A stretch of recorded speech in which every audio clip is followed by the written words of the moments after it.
And this afternoon, information available to Joy News indicates that private legal practitioner Martin Kpebu has been taken to a landed property by the OSP officials to justify his bail after nearly 3 hours of engagement. He returned to the office of the special prosecutor as investigators continue the inquiry into his corruption and incompetence allegations against the special prosecutor, Bagbin. Well, the probe turned chaotic last night when he was arrested for allegedly obstructing security personnel on duty at the OSP. Mr. Kpebu, who has since been granted bail, insists he did not obstruct any officer and says he only reacted after being insulted by a member of the security team. He has been explaining his side of the story to Joy News. We are obviously, so I'm reviewing all the facts. I'm reviewing all, definitely. After presenting them, you can know that I'm not one to run away from such a fight. After presenting the petition to the president, if you find any merit in taking them on legally, you would not hesitate to do so. Is that what you're saying? Oh, yes. After the petition, we'll come back and assess this case for malicious prosecution. Okay. But the petition itself, when will it be ready? Oh, what's happening is that more citizens are giving us information. Just this morning, I got more citizens coming to give me more information. So let's give it a bit of time. It's possible maybe another 1 week, because right now as I'm standing here, I'm on charge number 15 against Bagbin. But this morning, Charlie, people say, no, Martin, wait, we'll get you more information. So information, more treasure trove. So let it roll in. When we are done, then we'll see. Well, meanwhile, Director of Strategy, Research and Communications at the OSP, Samit Dako, who has also been speaking to Winston Amwa on the Super Morning Show on Joy FM, rejects Mr. Martin Kpebu's account.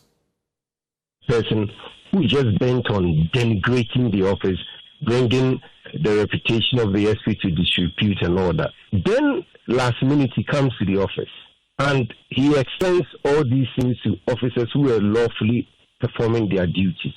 So, if you go to Ghana Police, if you go to NIB, and the officers in charge, men in uniform with guns, directing you to do something, and even if you won't do it, you have to do it respectfully, even as a lawyer, just for the sake of the profession.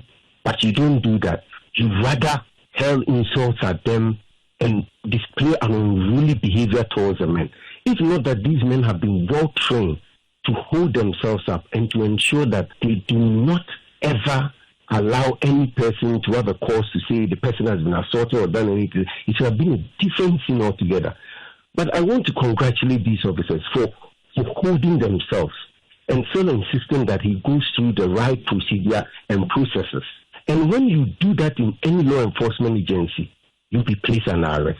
So we have to separate his arrest from the fact-finding work that he has refused to cooperate with the OSP.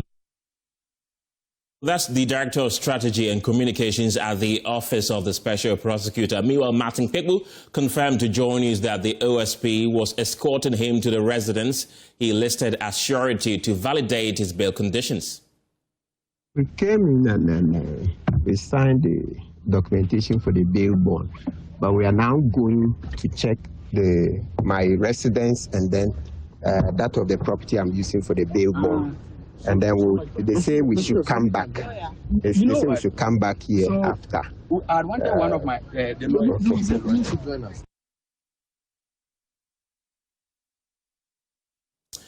And James Aveji is on that beat and joins us live from the OSP with some updates. James, where exactly is Martin Kpebu as we speak?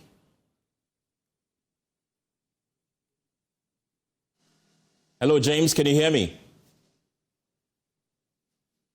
We're trying to reconnect with my colleague James Aveji, who has been at the office of the special prosecutor all morning following Martin Kpebu. We understand that he's leading investigators at the OSP to the landed property, which was used as a surety for his bail that was granted late last night. And if you have not been following the story, lawyer Martin Kpebu was arrested last night after he presented himself to the office of the special prosecutor. And this morning, throughout the day, he has been given account of what really happened. He said that he was first insulted by a security member of the OSP, which he responded to that insult, and that resulted in him being arrested. But of course, these claims have also been disputed by the Office of the Special Prosecutor, also given different accounts as to what led to his arrest. And of course, from last night up until today, it has generated debate online across the country with a lot of divided opinions as to his arrest, his detention and subsequent release. And as I mentioned earlier to you, Martin Kpebu, we understand, is a leading investigator to a landed property that he used as a surety. And my colleague James Aveji has been on the beat for us. He's been with Martin Kpebu all morning throughout the day, trying to bring us the latest of what is happening. And of course, we will be engaging experts and seeking their opinions on really the way forward with this particular subject. Martin Kpebu, though, has always insisted that he wants the Office of the Special Prosecutor gone because he feels the Special Prosecutor, Kissie Jabin in particular, is incompetent. And he's been invited on a couple of occasions to explain or give evidence as to why he feels that the OSP is incompetent. I understand we have James Aveji back on the line right now. James, as we speak right now, where is the whereabouts of Martin Kpebu?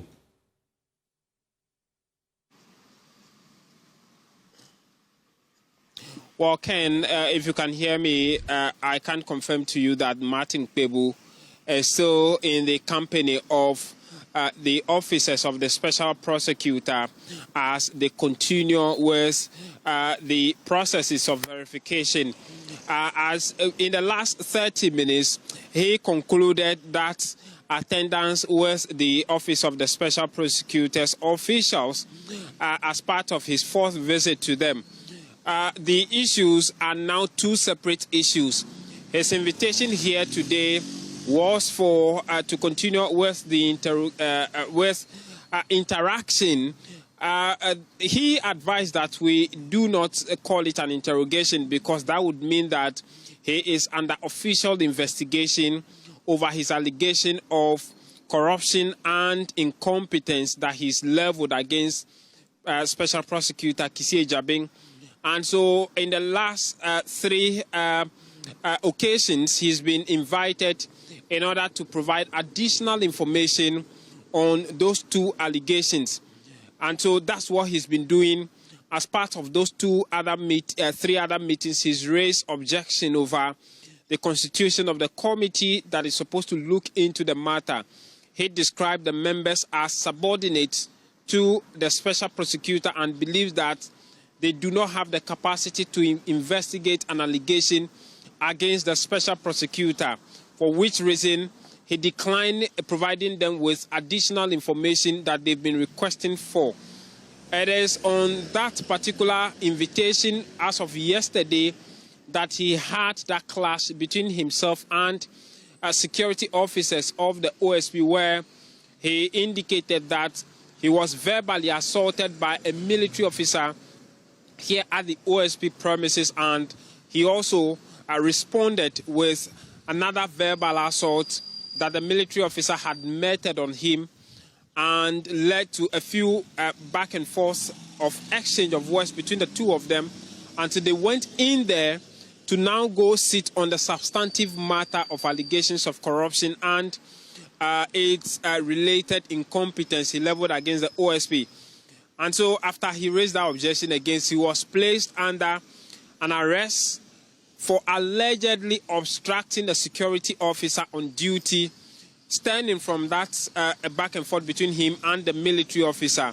And so we knew that he was taken to the NIB office to be detained overnight, and then the OSP requested for some landed property as well as one surety as his bail condition on that allegation of obstruction of duty of a security officer. But late in the night, 10 p.m., he was released. And so he was invited here again today on that separate issue of allegation of corruption and incompetence against the OSP, not on the issue of his arrest last night. And so he came here at 10:49, attended upon the OSP, spent about 3 hours in there, and at about 1 o'clock they came out, and about 2 o'clock, 3 vehicles moved out. One himself and the 2 others, that of the officers of the special prosecutor. And the exclusive we've been gathering from his camp is that they have now returned to the issue of the arrest, and the OSP now want to verify those bail conditions about the obstruction of a security officer on duty. And so the 3 vehicles whisked away from the premises of the special prosecutor to unknown location, where they are going to inspect his property as well as the piece of land that he has brought out as to fulfill his bail condition of a landed property. And so as we speak now, Martin Kpebu is currently in the company of officers of the special prosecutor to go and verify that bail condition of a landed property somewhere within Accra before they come back to, he tells me that he has signed his bail bond. We don't know the details of that bail bond yet. And so the indication we have is that they will be returning to the office of the special prosecutor in order to conclude that bail condition on that alleged obstruction of a security officer on duty. And so that is where we are now as we speak. We're still waiting here in the premises of the office of the special prosecutor for Martin Kpebu to return here in the company of the OSP officials in order to conclude that bail term bond. And then we'll go on to find out what had transpired on that issue about interaction or interview on that separate allegation of incompetence and the issue about corruption leveled against Kissie Jabin himself. So that's what has been happening in the last few hours since morning as we have been on this beat, Ken. Get us up to speed with events happening at the office of the special prosecutor. Thank you, James. Let's get some legal perspective on this, and joining me on Zoom is Professor Appiagyei. He's an international law and human rights scholar at the University of Ghana School of Law. Glad you could join us this afternoon. First of all, as a human rights lawyer, what do you make of the back and forth between the OSP and how really he has handled this Martin Kpebu issue? Thanks for having me. The whole situation is turning to something else, which to me is quite unfortunate. What I know from the facts is that Martin Kpebu is alleging some corrupt practices on the part of the special prosecutor, and he has been invited to answer some questions to aid them to do their work properly and to come to conclusion about whether there is a case of corruption against the special prosecutor. And then all of a sudden we hear of his arrests on alleged grounds of obstructing justice. I don't know how the one is related to the other. If it so happens that indeed there was a case of obstructing justice or obstructing the work of a police officer, which includes abuse or verbal abuse on a police officer, that is an offense under criminal law. So on that score, he can be arrested for investigation to be concluded and for him to be charged if necessary. But let's note that this is a misdemeanor. It's not, it's a minor offense. And so if you look at the processes that they are taking him through, even to instead of taking him to NIB, I think they are stretching the matter a bit too far. And that may lead people to suspect that Mr. Kpebu is being sort of persecuted because of the stance he's taking against the special prosecutor. So here it raises questions about his rights as a citizen to express himself on issues of national importance.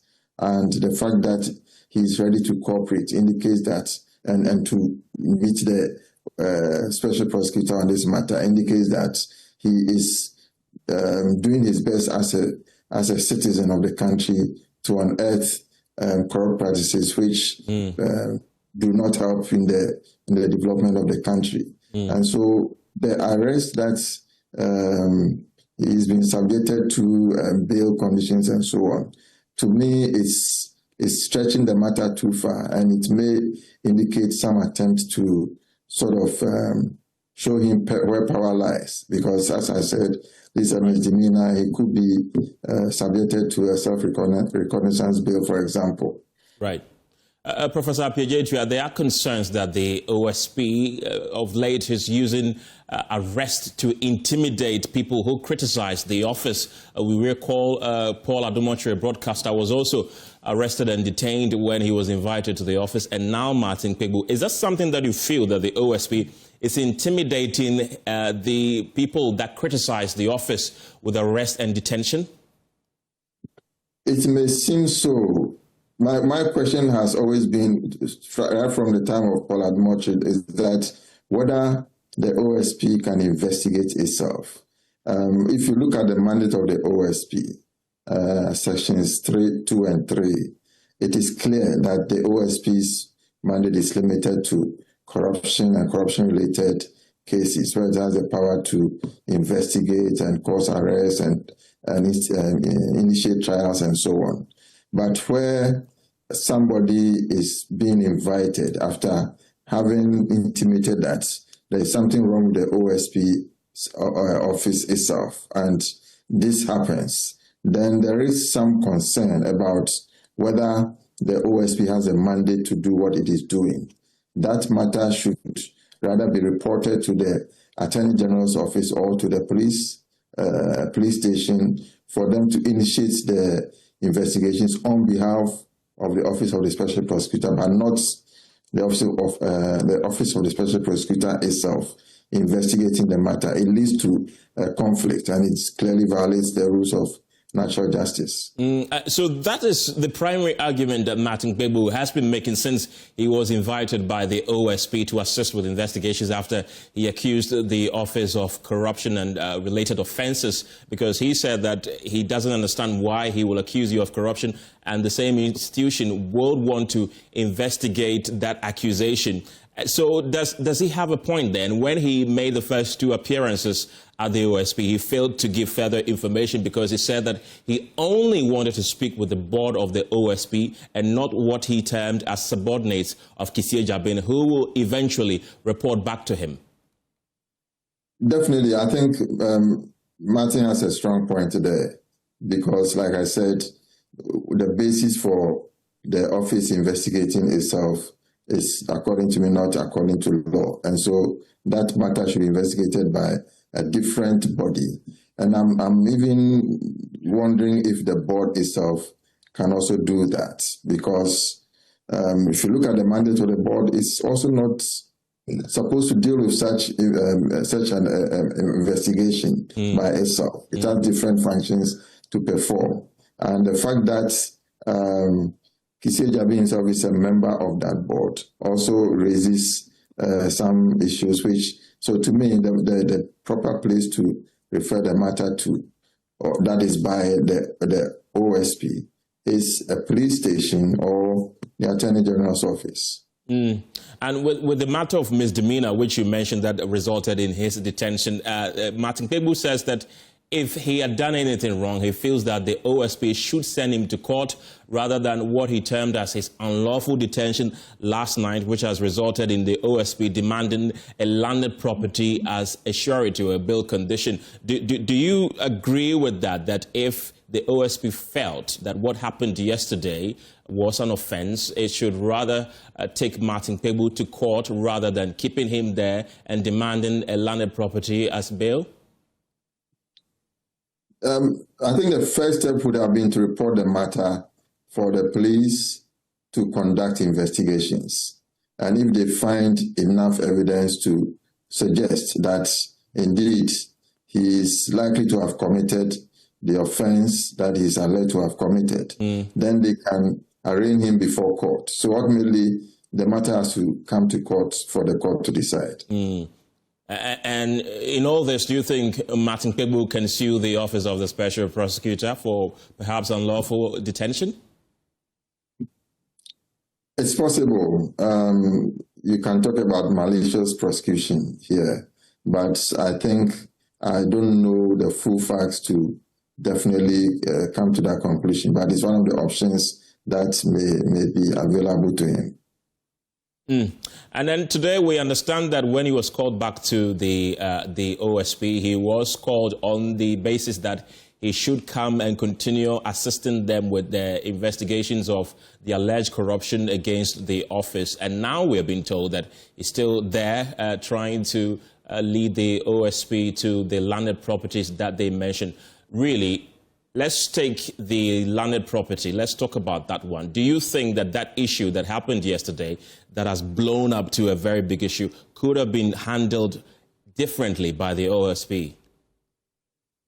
Definitely. I think it could have been handled differently by the OSP. And so that's why I'm tempted to believe there might be a power play in here. And so I will urge the OSP to be more circumspect and respond to the matter in such a way as not to blow it out of proportion, because as it is now, it is incurring some bad responses or negative responses from the public, which may affect the image and the office of the special prosecutor. So I think the matter can be handled more diligently and in a manner that will not lead to the kind of disaffection that this approach is raising. Of course, we don't know all the facts, and so one is tempted to be measured in how we respond to that. But I think that one area which for me, I disagree with Martin Kpebu is the call for the special prosecutor to be kicked out of office. I think that it hasn't reached that threshold for that decision to be taken. Well, Martin Kpebu is not alone in this, though. The calls for the special prosecutor, Kisi Ejabin, to relieved of his duties. There are 3 more petitioners who have also petitioned the presidency, who has eventually forwarded these petitions to the Chief Justice. So you think that all these calls for the OSP to be relieved of his duties are not needed at this moment?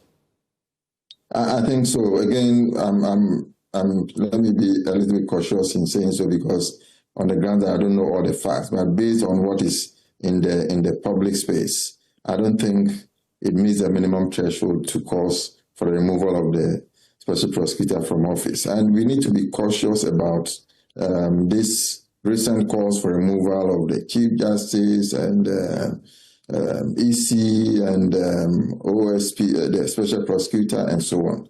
These are key accountability institutions that we need in the country to be able to serve as checks and balances on any excesses that could be committed by the states. And so if we remove the special prosecutor now, the next person, there are 2 issues here. Number one, we know how the current Chief Justice came to power. And there's a perception out there that the current regime didn't like the outgone Chief Justice, and so has brought in somebody who is a favorite of the president.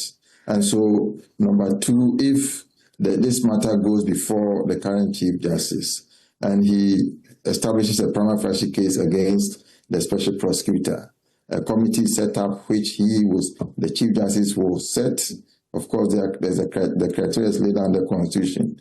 But then if this committee concludes that the special prosecutor should be removed from office, it would be as if it is a part of a grand design by the government to weaken these accountability institutions, because the next person who will come in will definitely be tagged as a friend of the president and who is not likely to perform the duties in an independent, impartial manner as to ensure that corruption issues are dealt with. So that is my concern. So for me, it is a big test on the shoulders of the Chief Justice to ensure that that perception that people have will not be confirmed, and he will be able to ensure that the petitions will not lead to the setting up of a committee, and that there will be other means that should really be used to ensure that the special prosecutor can better perform his job.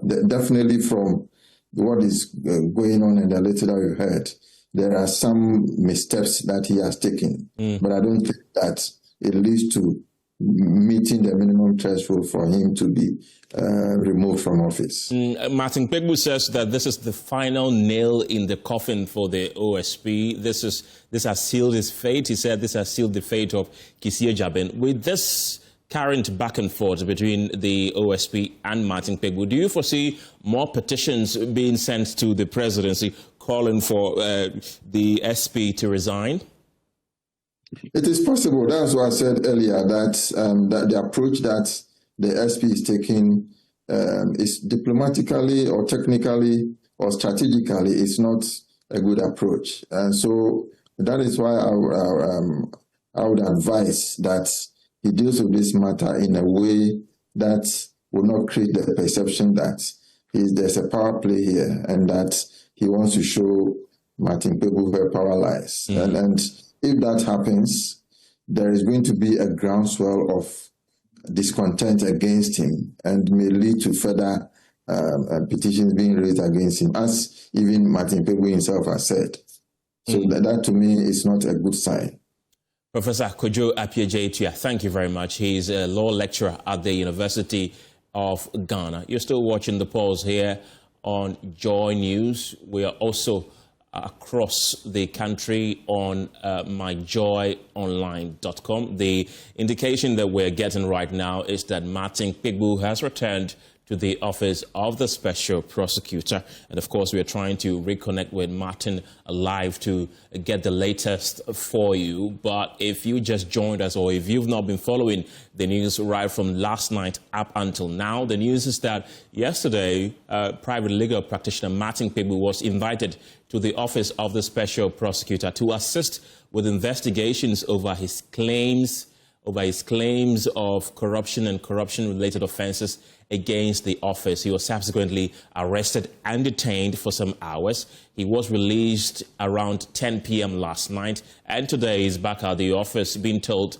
to bring landed properties as part of his bail conditions. We will visit that story later. But in the meantime, President John Mahama has attributed the poor results in the recent WASSCE to years of neglect of basic education. Speaking at the launch of STEM Box for Basic Schools, he said the Ministry of Education and the Ghana Education Service will study the examiner's report and implement urgent reforms. He stressed that strict invigilation is here to stay and urged parents and schools to ensure the students adequately prepare. Our presidential affairs correspondent, Maxwell Agbagba, joins us for more. Maxwell, the Education Minister, Haruna Idrisu, has also been addressing the issue. What really has he been saying?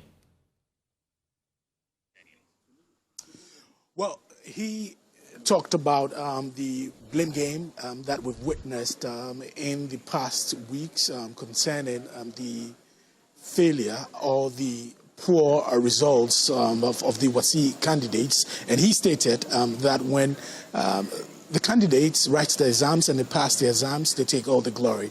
But it is surprising that in this case, the minister and then the government are taking the blame. He stated that it is important for us at this point as a people not to apportion blames, but rather look at the causes of the poor performance that we all witnessed. He says it is important for strategies and mechanisms to be put in place to ensure that it does not recur. This, he says, the President Mahama administration is committed, to doing. He also stated that in the coming year, that is in the year 2026, the Mahama-led administration is committed to ensuring free education for children with special needs. And he says that is going to be rolled out sometime in 2026. We can hear him now.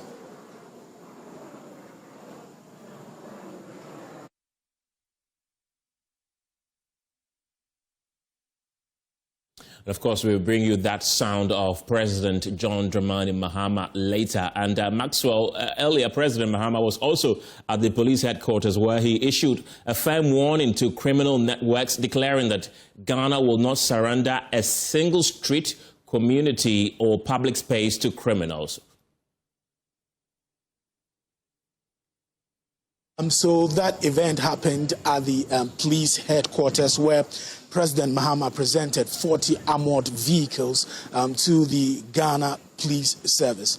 In his speech, he commended the Ghana Police Service for fighting crime. He says in recent times they've done well in the fight against crime. He talked about reduction in highway robberies especially. He also went ahead to commend the Criminal Investigations Department, saying that they have been able to resolve some of the murders that we have witnessed in recent times. He also announced that soon the police will have a detachment that would use drones for urban surveillance. And he says all of these will help to fight crime in Ghana, in the urban centers, and also in the rural parts of the country. Indeed, he stated that Ghana would not surrender any of its land, to criminal networks, warning that the government is committed to fight crime and dismantle all criminal networks. Maxwell, before we bring that sound, though, we can now listen to the Education Minister, Haruna Idrisu. Mr. President, even as you arrived, it is only in Ghana that when students do well in exams, the students are praised. When they don't do well, the minister and the government is blamed. Instead of focusing on what caused the trip, we are interested in how we fell. We are currently reviewing the examiner's report on the West African Senior Certificate exam, and as and when it's necessary and appropriate to respond, we will respond adequately and satisfactorily. But our commitment to the provision of quality education under the leadership of President Mahama will remain unparalleled, as the President will demonstrate in the coming days.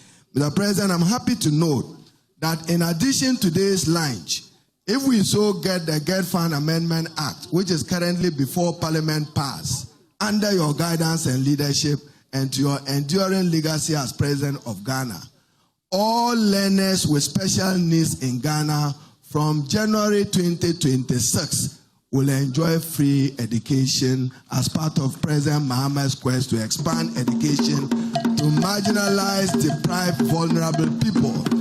There are about 9,000 learners with special needs across the country, from the Akropong School of the Blind to other parts of the country in Ho and Kumasi, who currently feed on 8 cedis a day.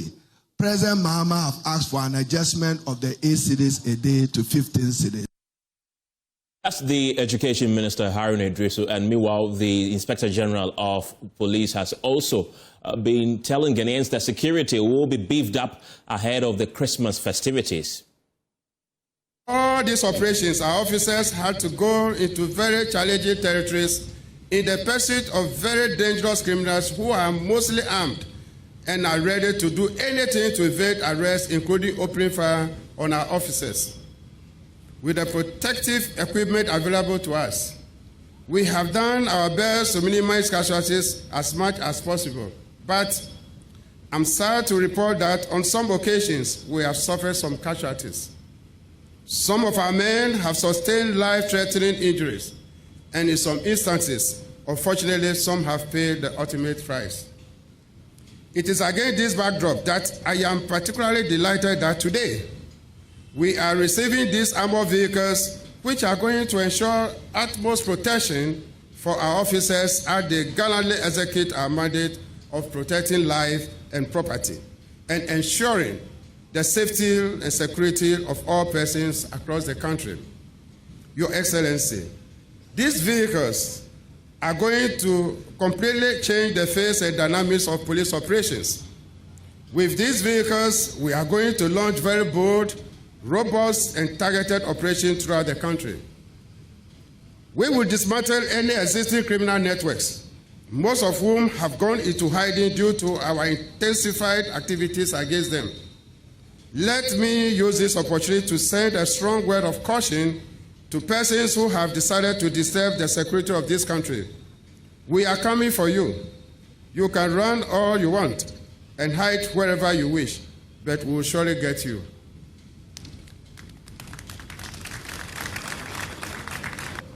We would also like to assure the public that we continue to ensure safety and security on our roads and within our communities to enable everyone go about their duties without any fear. As the Christmas festivities approach, be rest assured that a comprehensive security arrangement has been put in place before, during, and after the festivities. We urge you to continue to support us. Come on board, share information with the police so that together we will continue to make our beloved country once one of the safest places in the sub-region.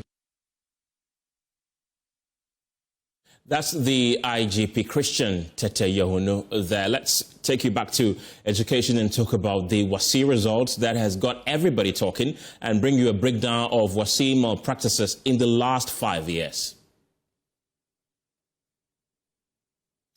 So as you can see on your screen, this is a breakdown from 2021 to 2025.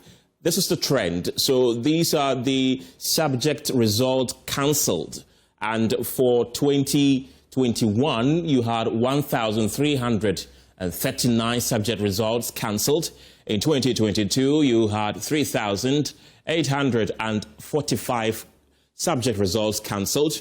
In 2023, we have 3,647 subject results cancelled. In 2024, we had 4,108 subject results cancelled. And just this year, we've seen the highest in a long while, 6,295 subject results cancelled.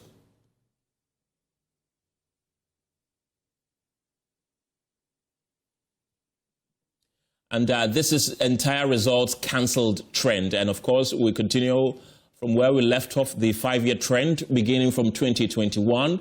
We had 174 entire results being cancelled. In 2022, we had 518 entire results being cancelled. In 2023, we had 839 entire results being cancelled. 483 entire results were cancelled in 2024. And just this year, we had 653 entire results being cancelled. That is the second highest in the last 5 years.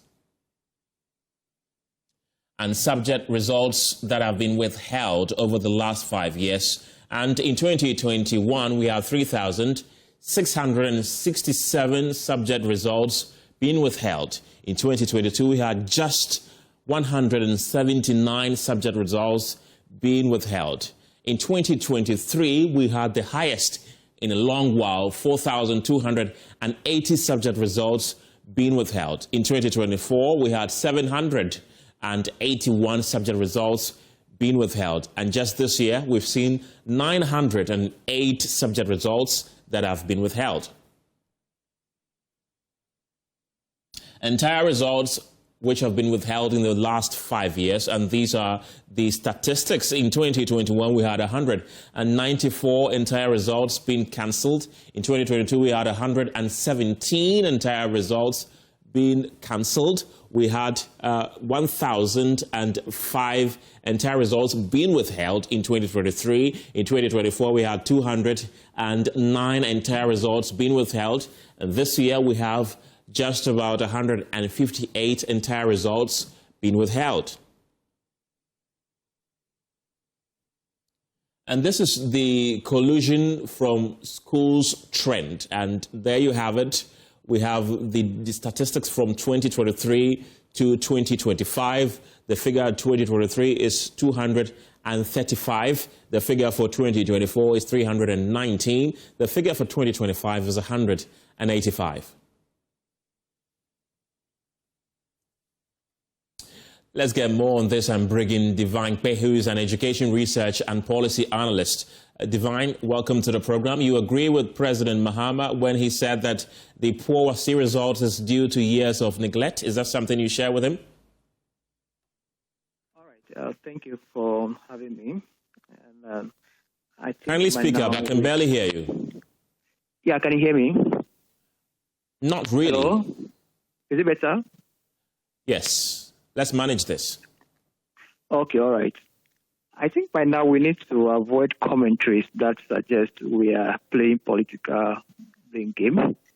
I don't think that would help.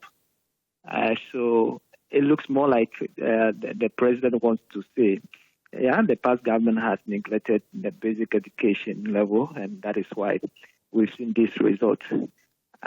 We don't have any evidence pointing to this because if it is about basic education neglect, I think the other subjects too, probably we should have seen students willfully failing, and also that probably should have reflected in their BEC. But when you go back and look at their BEC results, I don't think we saw this willful performance in the BEC, especially when maths is also concerned.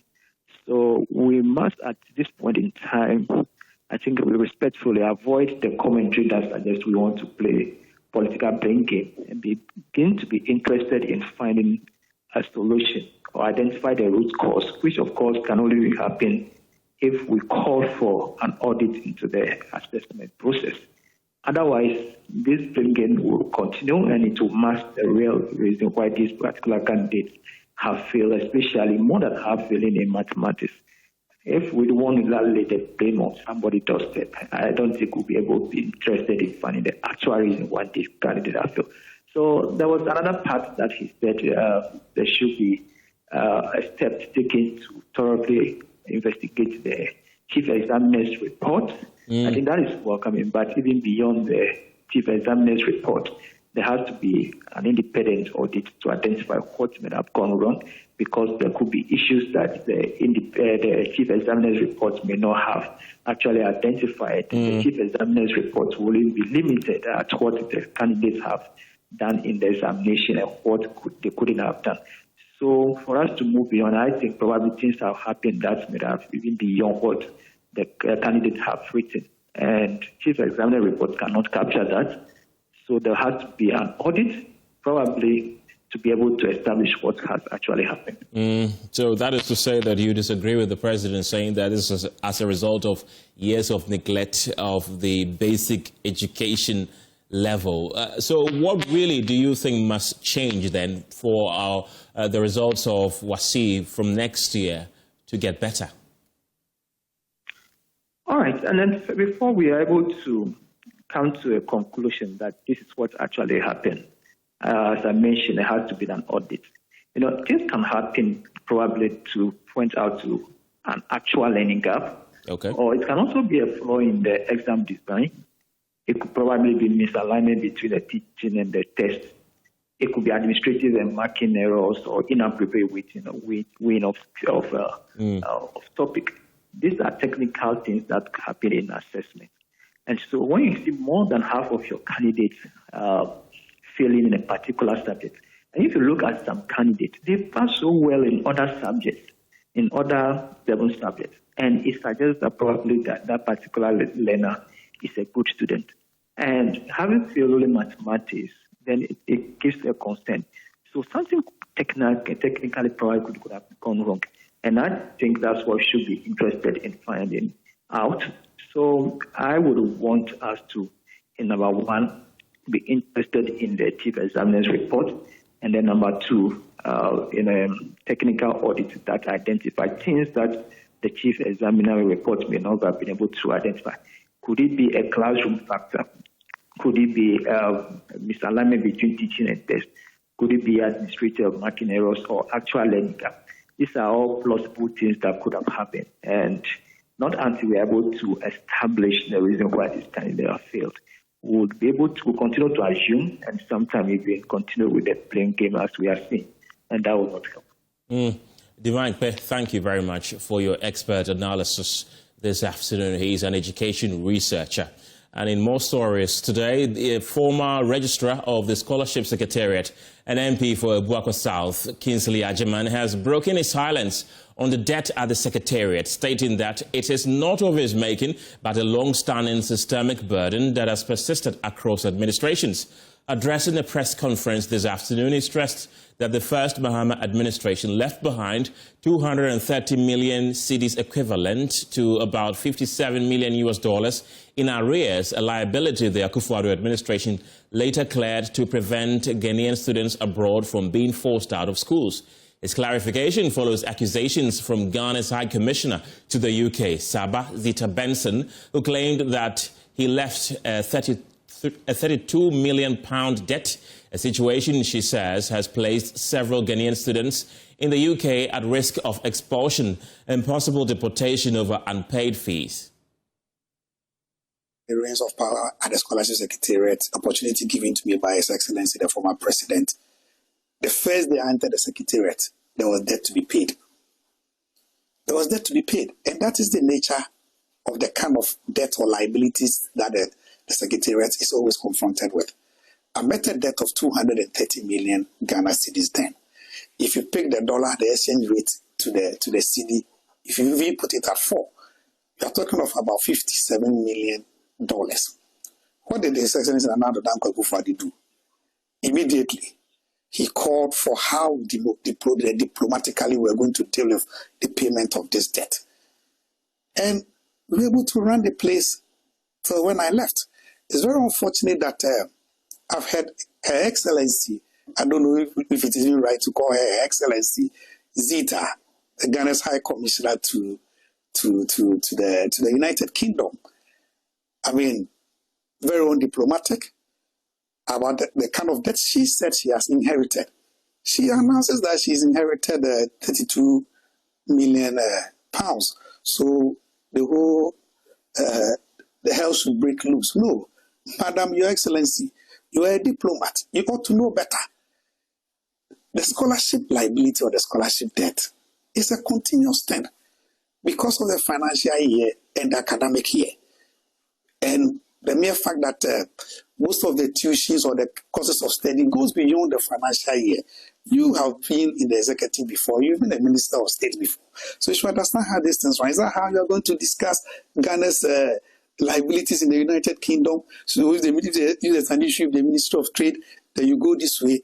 But let me set it very clear. I met a debt of 230 million Ghana cedis, about $57 million. And no child, no student was sent home. His Excellency Nana Addo Dankwa, the MPP government ensured that every student was catered for, even including those that went to Hungary.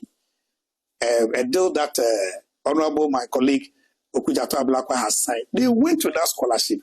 Nana Addo insisted, the MPP government insisted that we go to sort them out. So I'm appealing to His Excellency the President. I mean, his appointees. And I'm very unapologetic about this. We have to exercise high levels of diplomacy in sorting out some of these issues. We did not inherit a surplus. We inherited a liability, $57 million. No Ghanaian child anywhere in the world came home. Kingsley Ajiman is a former registrar at the Ghana Scholarship Secretariat. The pause returns shortly after this break. See you in a moment. And happening now at the office of the Special Prosecutor is Martin Kpebu, who is engaging my colleague James Aveji. Let's listen to him. That's your mandate to do that. Is it corruption related? Have I been involved in a corruption related offense? Even that one, people are challenging it in court. That Mark Short thing, like what they did to Donald Trump, blah, blah. So eventually, cool heads prevailed, and then they dropped that one. So that took quite a chunk of the time. So you didn't take the Mark Short? No. Then the next thing we had to do was then to bring the surety. So one of my sureties was away. So it took maybe another 30 minutes. So we are accounting for the first 3 hours. Then, when we are about moving, they said when we are done inspecting my residence and then the landed property I've given them, we should come back here. And, you know, it's been a long day. Yesterday and today I'm exhausted, so we didn't see the reason for it. So that negotiation also took at least 30 minutes, but eventually we had to obey because they said that's the standard protocol they do. We must come back here. So this is how basically the first 3 hours went. Then we set out on the journey. to go. Yes. So, just establish for us, when you went out there, what did you go to inspect, and how many of the sureties did they inspect in addition to the property you have produced? So we did 3 things. 1, they inspected my residence.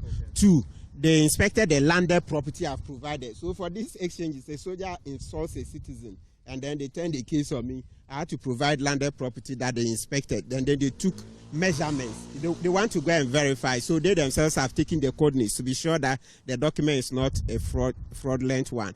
So it should be a piece of land. Yes, yes. And then 3rd, we inspected the surety's residence. So 3 things we went to do, and then we came back.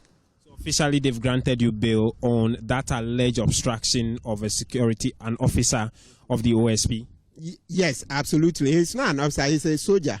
I don't think they are brought here to provide security. He's not an officer of the OSP, he's not an employee.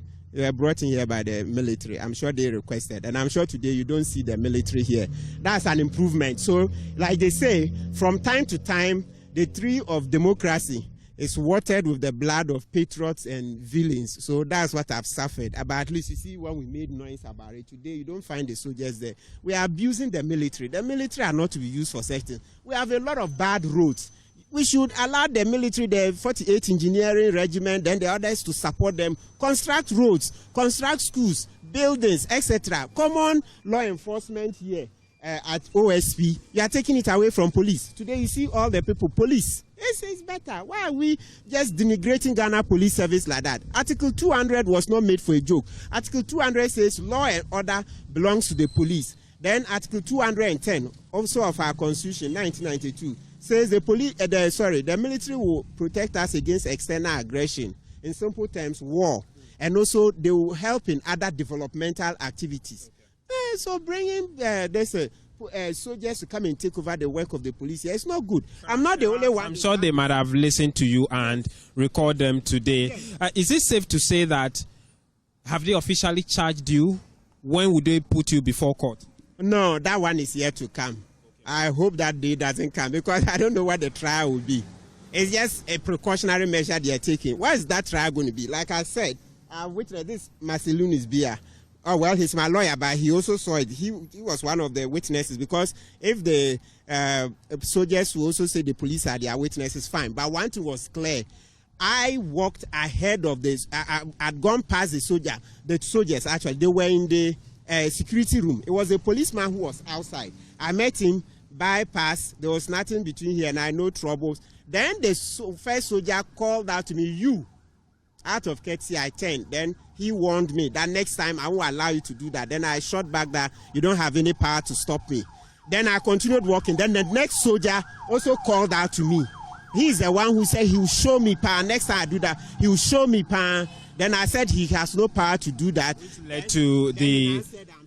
Exactly. What I'm saying is that, what was I obstructing? People who were behind me, like the way your cameramen are in front of us. So I have gone past them, going somewhere, like we say in Ghanaian English, into the reception. Then you call out. So where is the obstruction? It's interesting. We will see. It will pan out in court. Okay. So they haven't charged you of anything? Yes, if they want. No. Let's come back to the substantive issue.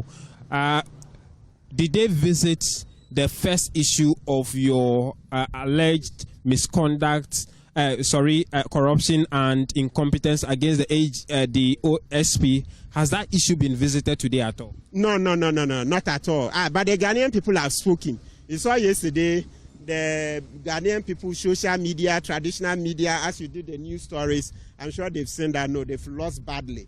So the story remains that Kissie Jabin sat on his hands and allowed Oforiatta to run out of this country. When Oforiatta had 5 cases pending before Kissie Jabin, which leads to a reasonable suspicion of collusion, because in the past, Kissie Jabin had worked for Oforiatta, and also Kissie Jabin used to work for Gabi Ochridako, and Gabi Ochridako is related to Oforiatta and related to... Counsel, I'm sure you will not be the best thing to mention names of those people here, but I'm sure your allegation can stand without the mentioning of those. We will always have to mention, Mr. Aveji. We always have to mention, because we are connecting the dots.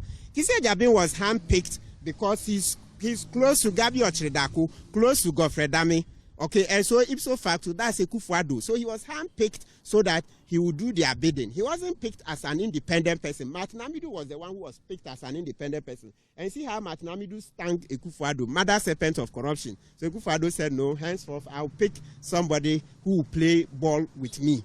So as far as you are concerned, that issue has closed. But when next are you attending on the OSP? Any indication? Yeah, so possibly Tuesday morning, yes. Would that be on the fresh issue of the charges, or that will be back to the SP's allegation? No, the SP's allegations are closed for now because we've made it clear that they have to show us that they've set up an independent committee. That's when next we'll respond. And then, so that one, excuse me, is closed. So it will be this matter of... Sami Daku said it is your knowledge that there is no constituted board for the OSP as we speak. There's no board for the OSP. Why are you still calling to appear before a board? But are they saying that so there will never be a board? I'm sure efforts are being made to constitute the board. There's no expiry date for crime. So why the rush? There's no expiry date for crime. You see it. So let's wait. In any event, my petition will be going to His Excellency the President, and then from there to go to Chief Justice. But that's a civil one. So even if Kisei Jabin is removed, it doesn't stop the criminal investigations against him. Those are so we can always wait. When the board is constituted, I'll come and give them that one. So they will also do parallel investigations. Counsel, yesterday you said that you have raised 15 charges. Mm-hmm. Have you received further charges against Kisei? Yeah, I can confirm that today I've received one more, but I'm yet to weigh it. So for now, I've not been able to work. You see, the whole day I came from court. You interviewed me at the court premises. Then I came here straight away and all that. Yes. So, and also before I end, I have to thank Ghanaians for the massive support yesterday, both from the traditional and electronic media. I most especially want to single out, I know lawyer Tadiosori, Colossus at the bar. Those are the men. If you want OSP, Tadiosori, those are the men. No, Tadiosori is like twice Kisei's age at the bar. I mean, maybe I'm putting it too much. But Tadiosori and Co are the lawyers. Come to the bar. We who go to court in terms of experience, knowledge, Tadiosori and Co are the rest. You advertising for him? Oh, no, I'm not. I'm telling you at the bar, the men. So I want you to know that at the time Kisei Jabin was made special prosecutor, it's not because he had excelled as a practicing lawyer. Kisei hardly practiced. His practice was small. He was basically an academic. But they are big-time practitioners, okay? You see Ace Ankuma, you see Osafu Boabeng, Kizito Beyo. They are stalwarts at the bar. So you have to understand that it's not as if at the time Kisei Jabin was appointed, he was the best lawyer in Ghana, and so if he leaves office today, Ghana will be doomed. No, they were lawyers. They were lawyers. Thank you to... Yes. So I want to thank Professor Mike Okwe, Mike Aaron Okwe. I understand yesterday he spoke up well, I mean, in defense of the maltreatment I received here, this unjustified arrest and the very harsh draconian bail conditions. So, Professor Mike Okwe, I'm grateful. Lawyer Tadiosori, I'm grateful.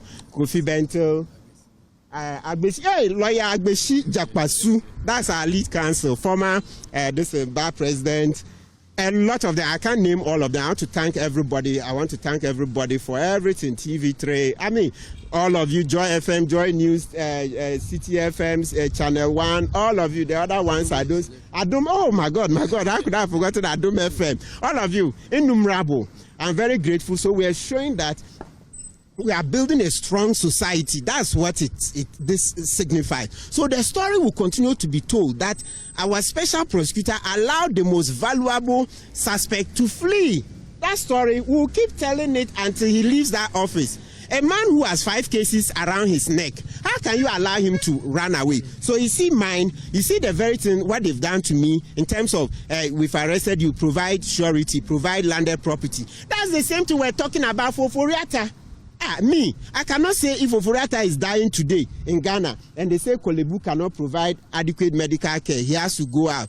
Then I'll come and say he shouldn't go, he should die. Why? Do I look? All these years I've been doing media interview. Do you see me that crazy? All I wanted was like what Kisei Jabin has done to me today. Oh, you are alleged to have obstructed a public officer. Okay, we don't know where the case will go, but you will arrest you and then admit you to bail. See the harsh conditions. So I had to give them landed property as bail condition. Yeah, words that I said in reply to a soldier who has abused me. To a soldier who has abused me, I had to provide landed property. Yet you allow Oforiata, who had 5 cases hanging around his neck, hundreds of millions of dollars, to run away. Fala, that's the thing. That's the fala thing that we have to keep hating. Councillor, thank you. Thank you so much. And that's Councillor Martin Kpebu there. And so that is the latest coming from the OSP's office here. Ken, what we can now confirm from Martin Kpebu is that they have successfully verified or inspected his personal property, which is the house in which he lives in, as well as the landed properties, which is the piece of land he issued or he offered to be used as the second property as part of the bail conditions. So those two have been verified, and then an additional property, which is that of his one surety, have also been verified. The OSP is satisfied with the properties, and he has been granted bail on that allegation or alleged obstruction of an officer at the OSP.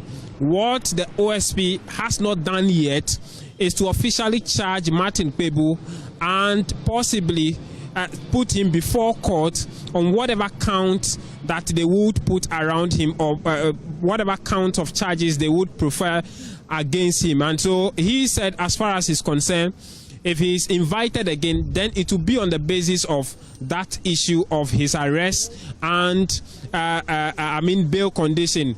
But the other substantive issue about the allegation of misconduct, incompetence and corruption against the SP Kissie Jabin, that matter has not been visited today at all. As far as he's concerned, that matter is dead on arrival, and he doesn't expect the OSP to invite him on that basis again. And so that's how the day has been for us here at the OSP's headquarters here in Accra. Ken, if you are listening to me, that's the wrap for the day, as Martin Kpebu has been granted bail and he will be going back home. He will not be in detention or sleep with the OSP as far as today is concerned. Ken, do we know? James, do we know whether he will return again after today to the OSP? I could barely hear you, Ken. Do we know that Martin Kpebu will return to the OSP again after today? Okay, so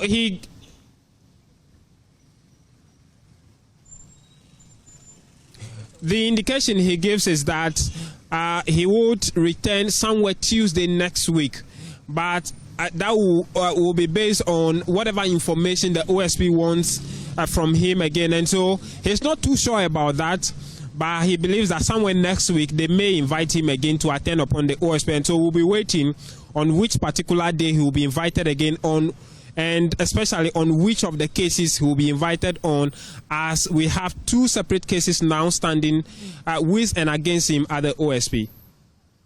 A man on the ground at the office of the Special Prosecutor, bringing us up to speed with events happening at the OSP. Thank you once again, James. Now, the chairman of Parliament's Health Committee, Dr. Mark Nawani, has described the operations of medical drone delivery firm Zipline in Ghana as an error. According to the Nabdam MP, the real challenge facing medical facilities is the shortage of voluntary blood donors, not transportation, contrary to what former Vice President Mahmoud Bawumia had suggested. Now, speaking to reporters in Parliament, Dr. Nawani argued that district hospitals should instead be adequately equipped with cold rooms to store blood for timely use when needed. Zipline's presence in this country is a mistake. I'm not being political. It was the brainchild of His Excellency, the former Vice President, Dr. Bawumia. And I will advise that in the management of the economy, he did not do so well. But in the area of technology and medicine, he should leave that to those in that area. It is not his field. I'm saying this because he wrongly diagnosed the problem in Ghana.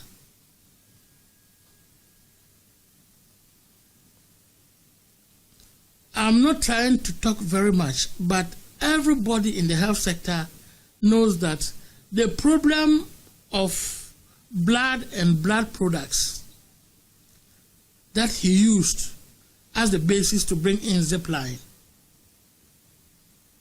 is not the transportation of these products. It is not a situation where the blood is located in Accra and we need to transport it to Koforidua or to Kumasi. The problem with blood and blood products is the lack of voluntary donors.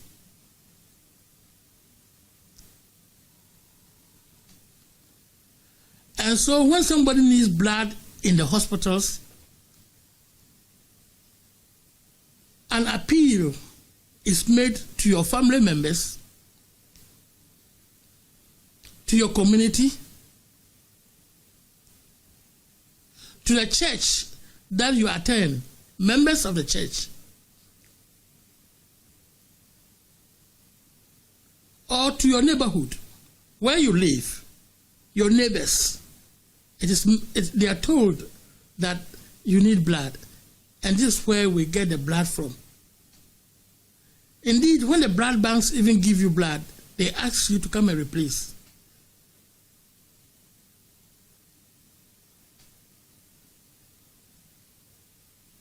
And so blood and blood products are not supposed to be a problem in situations where in the African family balance you are well grounded. So what we needed to do was to equip or retool our district hospitals, our health centers, and all other areas. When I say retool, we should put their equipment that they can test blood, they can store blood, and give it whenever it is necessary. The amount of money that we spend on zipline every month, $528,000. I'm telling you that as a nation, if for the past 5 years we wanted to establish cold rooms in all district hospitals, in all health centers, using this amount of money, we should have been able to do it. Well, the chairman of Parliament's Health Committee also urged medical superintendents of health facilities across Accra to allocate part of their internally generated funds towards securing decent accommodation for newly posted medical officers as a way of motivating them to accept postings to underdeserved communities. What doctors usually look for when they go to any place is accommodation. So if you see a doctor, he comes over and brings his letter to you, the next thing he's going to ask is accommodation. And usually it is not a very big accommodation, but a decent accommodation. And a safe accommodation. I think these are the two things that the doctors look for. So we must also look into the situation whether the districts have made such an arrangement for the doctors that have been posted. I'm trying to get in touch with some of the doctors to see what is the situation now, because that should be the hindrance. If the district has accommodation and the doctor is not ready to go there, he has to inform us. And I urge all medical superintendents, please, as I fight for your internally generated funds to be released to you, use part of it to rent decent accommodations for your incoming doctors and other health professionals.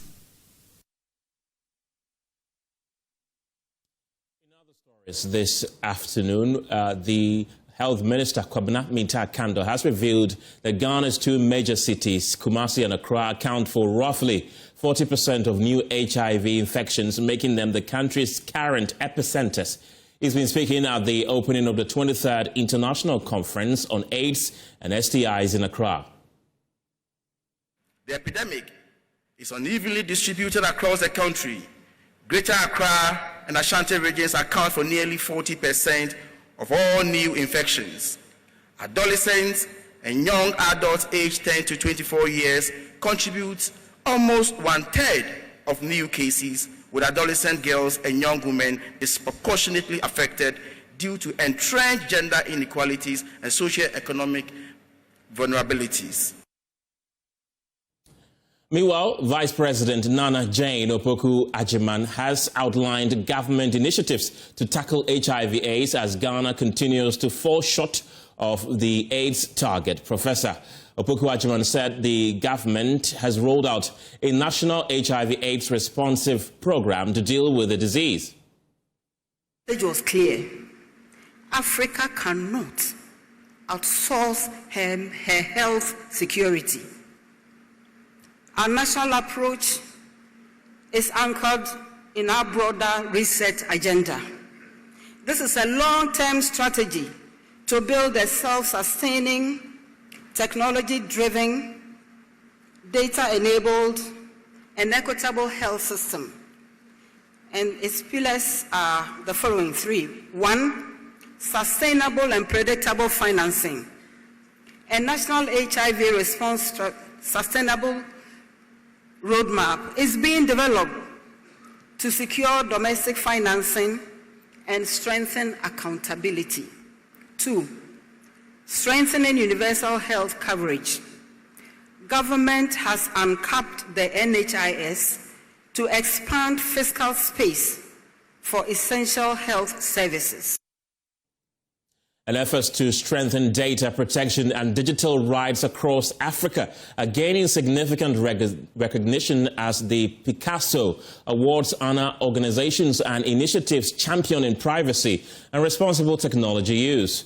This year's ceremony underscored the growing importance of safeguarding citizens' data in an increasingly digital continent, with Ghana's parliament receiving the award for Outstanding Data Protection Organization. Maxwell Aklobato has more in this report.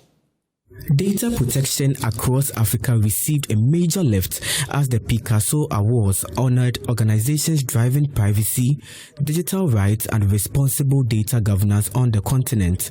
Speaking at the event, a member of the Picasso Advisory Board underscored the need for a stronger community to champion data protection across Africa. So Picasso is all about creating a community where people who are passionate about these issues can come together, they can create networks, they can also collaborate on papers and articles and bring information together and share it on topics that are critical in this space. Ghana's Minister for Communication, Digital Technology and Innovation, Sam George, highlighted the vital role of the data protection institutions in safeguarding citizens and keeping government accountable. But one of the key things that came out today is the fact that we need to strengthen our Data Protection Commission. And I share this with you because a lot of the things that we're doing in multiple sectors, not just in the communication and technology sector, all ride on data. And the privacy of those data, of that data, and who is actually using and managing that data is very critical. The Deputy Clerk of Parliament, whose outfit received the award for Outstanding Data Protection Organization, said the recognition should push all state agencies to comply with data protection laws. And I must say that we, Parliament, passed the law. The Act 843, we passed it. And so I think it's just leadership by example, that we don't just pass laws, but we are compliant, we obey. And as we do it, it means that all government agencies will follow in our stead. Other awardees also shared how the honor will inspire further innovation and investment in data privacy across the continent.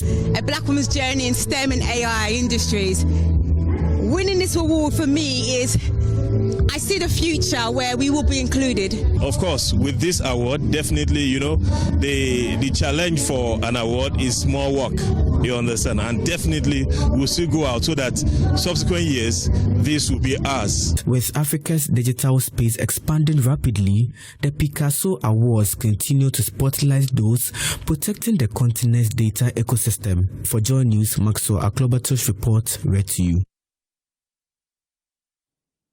Let's talk about Inferno this evening, because the Tuesday fire that gutted one room in the boys' dormitory at KJB Asato Senior High School and completely razed all belongings to students is said to have affected over 300 students and also led to over 50 students being hospitalized.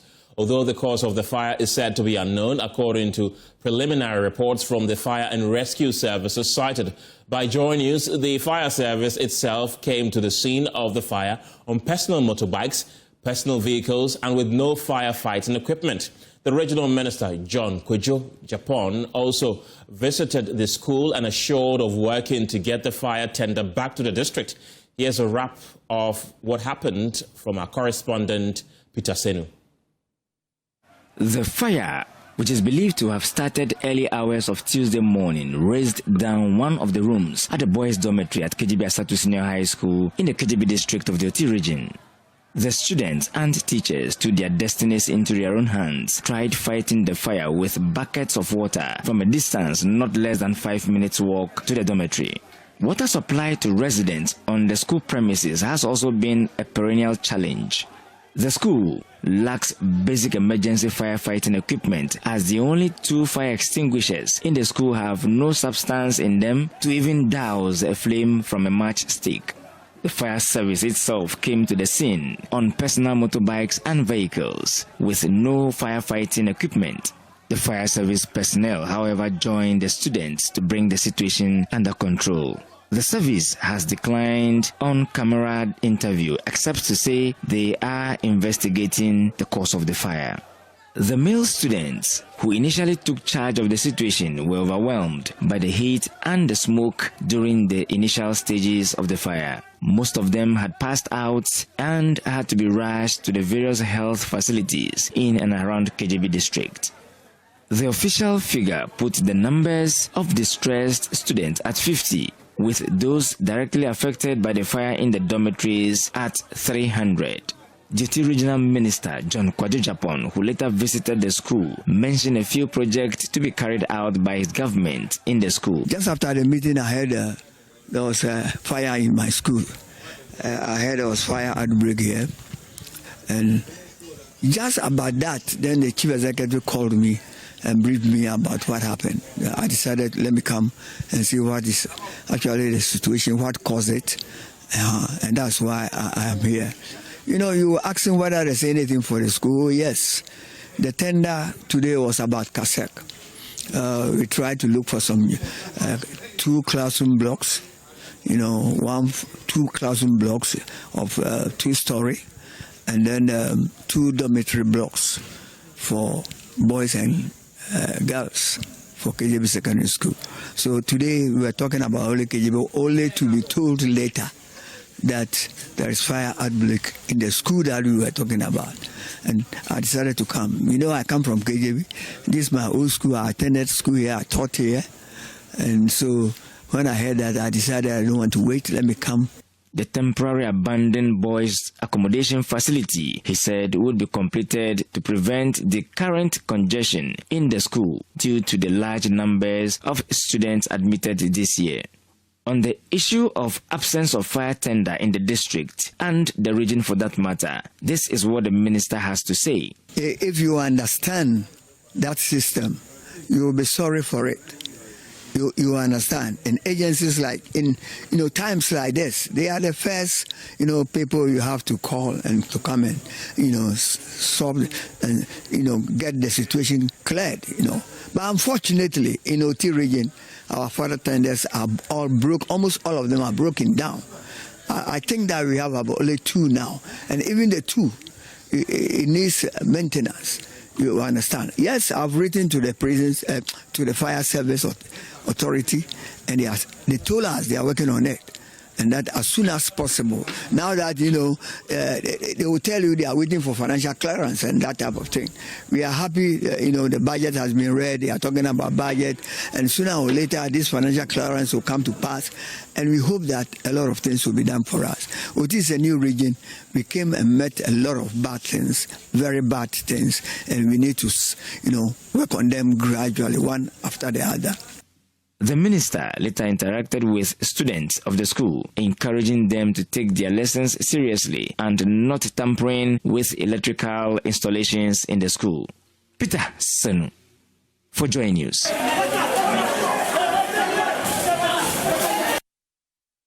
The Driver and Vehicle Licensing Authority, DVLA, is targeting complete registration of both new and old vehicles under its new number plate system by December 2027. The two-year registration exercise is expected to see the over 4 million registered vehicles in the country re-registered under the new system as the authority sets out to introduce the new technology-based number plate beginning January 1st, 2026. Although the new system is expected to enhance security surveillance and enforcement of traffic regulations, the DVLA and some motorists are suggesting more improvements on the system for effective rollout. More in this report. Newly commissioned Ebuakwa and Bonre service centers constructed through public-private partnership arrangements are expected to significantly reduce long travel times for residents who previously had to commute to central Kumasi for routine licensing activities. DVLA officials say the facilities will improve efficiency, streamline service delivery, and support the authority's broader agenda of ensuring accessibility for all road users. Regional managers explained that the new offices reflect DVLA's commitment to upholding professional standards while expanding its reach. They emphasized the importance of private partnerships in providing modern facilities and note that communities within the Ebuakwa and Bonre enclaves will no longer bear the stress of traveling long distances for essential services. The authority has decided to, as a matter of strategy, to make its services accessible to the general public. And so this is one of the ways the authority is using to come into private partnership with some individuals, citizens of this country, to make provision for offices that will help open up the services that authority offers to the public. Ashanti Regional DVLA Manager Jerry Afablo said the authority is committed to maintaining high professional standards while ensuring that licensing processes are easy, accessible, and effective for all road users. If it has to take you 100 cedis to come to Kumasi office to renew your license for 81 cedis, then you realize that it's not motivating. It doesn't make sense. So the authority has identified these gaps and is trying to bridge this gap by coming into partnership, so that we can open up more offices, make them closer and accessible to the general public, so that they can access the genuine service from the authority. Mr. Aflabo added that DVLA CBT test comes in various languages to encourage potential drivers not to shy away from the professional examination by DVLA to get their authorized driver's license. The CBT test has been translated in various Ghanaian languages, where Asante, Ga, and some other languages, about 5. We are doing this just to make it easy for people not to be afraid of the exam, CBT test. So you come, you select the language you want to use, you put the headphone on, you play, and then it mentions the question, it reads the question, and then the possible answers, and then you just choose. So we are doing this to encourage participation, so that people would shy away from patronizing the unauthorized places of getting driver's license. So we believe that when we do this in collaboration with the other safety stakeholders, we will to try and minimize the incident of accident on our road. For Joy News, Jude Fiadbe.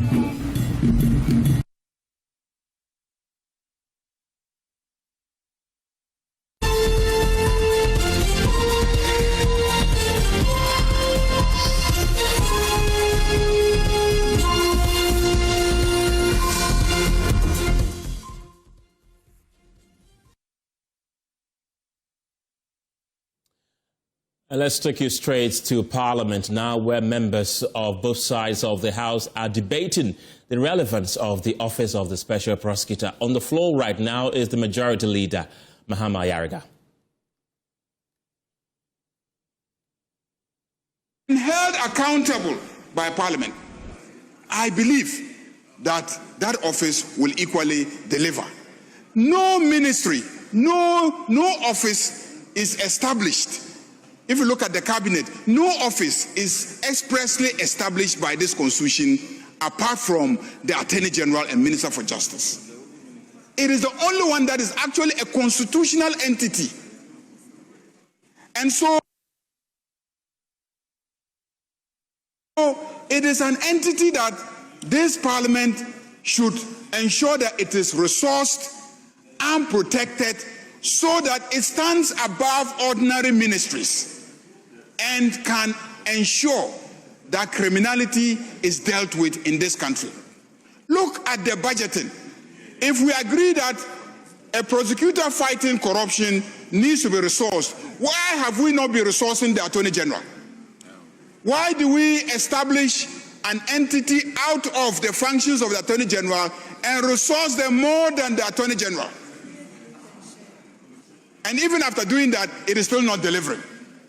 So, Mr. Speaker, yesterday I'm told, I didn't see it, but I'm told that your predecessor, the Right Honorable Michael Kpebu, who spoke here on TV3, indeed recommended that this House should abolish it, that we should use a private member's bill to abolish it. Mr. Speaker, let me sound a warning that abolishing it will not let off the hook, not let off the hook those who we are considering prosecuting for violations of the law when it comes to corruption. I can assure you that abolishing the Office of Special Prosecutor will not let off anybody that is found culpable or who has violated any of the laws of this Ghana when it comes to financial accountability. Zacchaeus will not be let off the hook. I can assure you. So people should not see the call for the abolition of the Office of Special Prosecutor as an indication that those who are going to be held accountable will be let off the hook. Indeed, I will ensure that the process is even expedited. But I am strongly of the conviction that the Office of Special Prosecutor should be abolished. Whether we are going to do it through a private member's bill, as advised by Michael Kpebu, or that we will call on the executive to expedite a bill that we will consider and approve to abolish it, that is for us as a House to decide.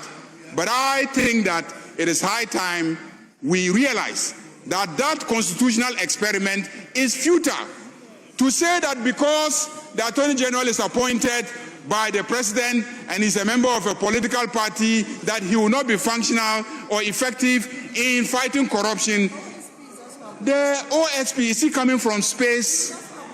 Who is nominating him? The same political process is going to generate the occupant of the Office of Special Prosecutor. So he will not be freed of that political pressure.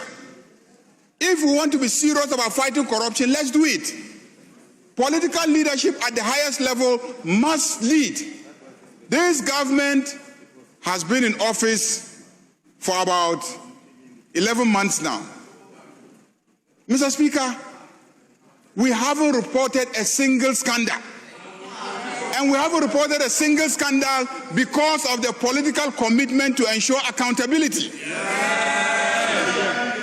And we are available. Show me any scandal and we will take the person on. Mr. Speaker, political corruption is a function of political leadership.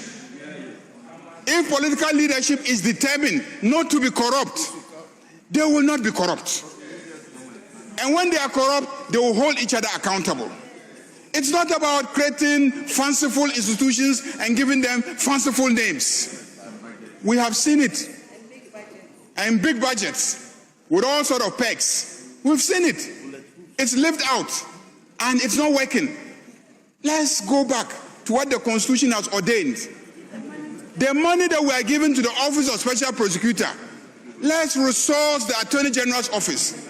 And I'm sure that this particular Attorney General will produce the kind of results that we expect of him. As it is now, there is some confusion in the system. Which corruption cases should the OSP, handle? Which one should the Attorney General handle? Which corruption cases should the YOCO investigate, and which one should the OSP investigate? When there's a corruption case and one runs and then places its hands on it, then the other is clearly, disabled from dealing with it. Even if the one that has rushed first to take it is obviously not politically committed to fighting it. So there's clear confusion. Institutions obstructing each other. Powers blocking each other. So I think that we should use this opportunity to streamline it. Let one person lead the fight against corruption as stipulated by this Constitution. And that is the Attorney General, and that is the Minister for Justice, and that is what is provided for in our Constitution. Thank you very much, Mr. Speaker.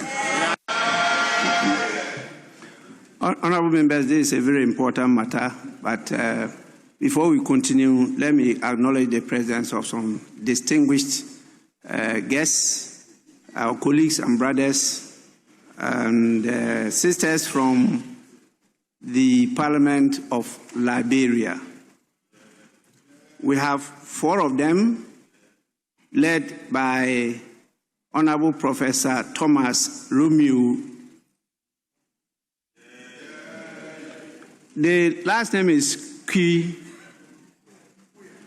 Kuya. He's the head of the delegation and is the chairman of. We have the Councillor at Law, Ramses T. Kubuya. He is a rep of the Law Reform Commission of Liberia, and then the Councillor at Law Ernestine Morgan, the representative from the National Electoral Commission.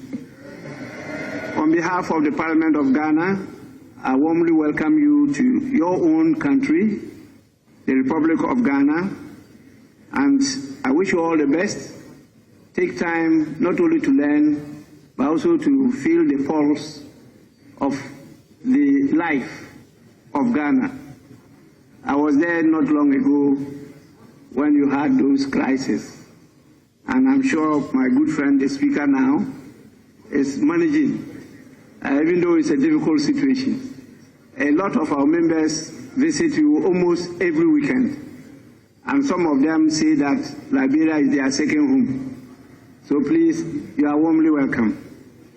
Yes, let me listen to Honorable Abu Jinapo on this matter before I come to the Minister for Local Government.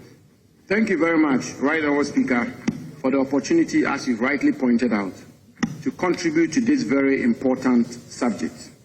Mr. Speaker, first of all, I think it's absolutely important that we point out that the intendment and the motivation behind the Akufo-Addo government's effort and decision to create this office was a noble one. Mr. Speaker, I was Deputy Chief of Staff at the time this office was created, and I was very much involved in the deliberations and discussions leading up to the establishment of the office. And the general intent, Mr. Speaker, was really, as is captured by Hansard, was to ensure that we had a dedicated office which was focused on fighting corruption, unraveling corruption, investigating corruption, and punishing corruption. Mr. Speaker, you will agree that in some jurisdictions, particularly in the American jurisdiction, the concept of special prosecutor is very common. And then in Africa, you have South Africa. So, Speaker, yes, I take the point the majority there is made, and also to say that the legal question, in my view, Mr. Speaker, is not absolutely settled. Because if you look at Article 88 of our national constitution, Mr. Speaker, particularly Article 88.4, where all prosecutorial powers, criminal prosecutorial powers, are vested in the Attorney General. Mr. Speaker, today in our country, police prosecutors conduct criminal prosecutions. IOCO conduct criminal prosecutions. Yes, several institutions, SNIT and others, conduct criminal prosecutions. And therefore, Mr. Speaker, the question which arises is whether or not the Office of the Special Prosecutor is exercising delegated prosecutorial powers. Mr. Speaker, the answer to that, I think, is still at large, and I'll leave it at that. But in any event, Mr. Speaker, it is this Parliament that enacted a law to establish the Office of Special Prosecutor. That's said. And by that, I say that I do not have today conclusive answers to the legal questions. They were deliberated upon. They may not have been grounded. They may have been grounded. But the intention and the intent of President Akufo-Addo and his government is one that I believe we should celebrate, which is that he intended to set up an office dedicated to fighting corruption. Mr. Speaker, today, the question, has the Office of Special Prosecutor 8 or 9 years down the road achieved results? Or, Mr. Speaker, do they have any significant achievements when it comes to the fight against corruption? Those are matters before this House. Those are matters before the country. Those are matters that I believe the jury is out there. Has it been a successful office? Has it not? Mr. Speaker, the question is at large, and we all have a take on it. Secondly, Mr. Speaker, the leader of government business, the leader of this House, the majority leader, has had cause to rise up in this House to indicate that the Office of Special Prosecutor is not an office which is fit for purpose. The Speaker, he's even gone a step further. He's gone to the extent of indicating that the Office of Special Prosecutor is an unconstitutional body. It's an unconstitutional office. That's exactly the point the majority leader is making. That the existence of the Office of Special Prosecutor is at variance with the provisions of our national constitution. The Speaker, 1 year down the road, they build an office. They have a super majority. What are they telling us? What are they telling us? The Speaker, this country, with the greatest of respect, is sick and tired of talk. Talk. The leader of government business is not just the majority leader. He's a leader of government business. He's a leader of this House. He sits in cabinet.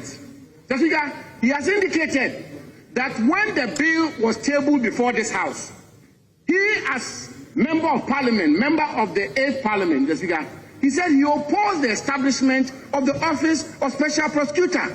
And he indicates that his party, the NDC, opposed the establishment of the Office of Special Prosecutor.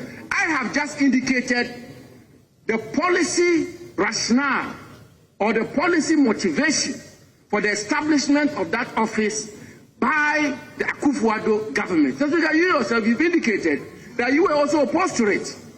So, Speaker, today, the political party that opposed the establishment of the office, the member of that political party who opposed it in the 8th Parliament, today majority leader, leader of government business, in the wisdom of the Ghanaian people, they have given them a super majority.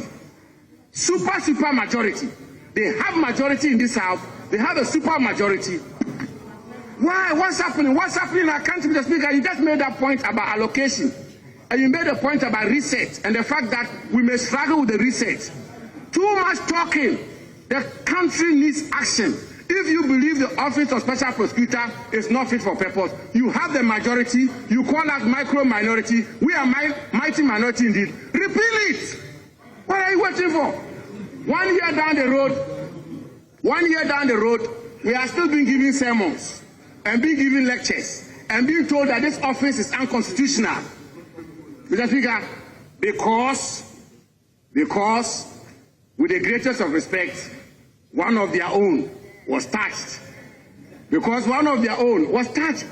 And Mr. Speaker, you just made that point not too long ago, that we should be careful when we enact laws and when we apply the laws. Mr. Speaker, because when you're on the right-hand side of the speaker, and certain actions are being taken, Mr. Speaker, many a times we just tend to think that it will not affect us.